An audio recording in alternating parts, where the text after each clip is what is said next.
مسؤولية التغيير إنما هي مسؤولية الشعب العراقي وليست مسؤولية القوى الأخرى. ورغم ذلك فإن فصائل المعارضة العراقية تحاول باجتماعها هذا إقناع الغرب والمجتمع الدولي على أنها عازمة على تشكيل حكومة ائتلاف مؤقتة مع بدء عملية الهجوم الأمريكي على العراق رغم شكوك البعض منها حيال الموقف الأمريكي.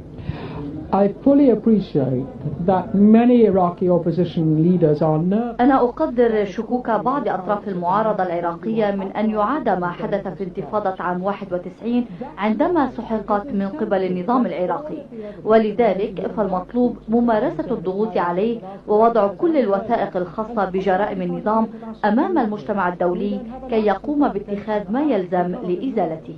وتحاول المعارضة العراقية أن تعطي صورة واضحة على أنها البديل الوحيد المقنع الذي يستطيع قيادة العراق بعد مرحلة صدام حسين. وتأمل المعارضة العراقية كما تقول بأن ينعم الشعب العراقي بعراق حر ديمقراطي،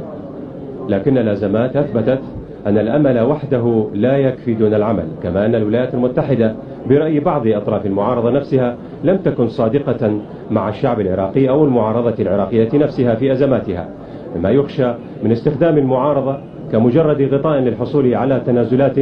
من الرئيس العراقي صدام حسين لكي توضع المعارضة على الرف الأمامي.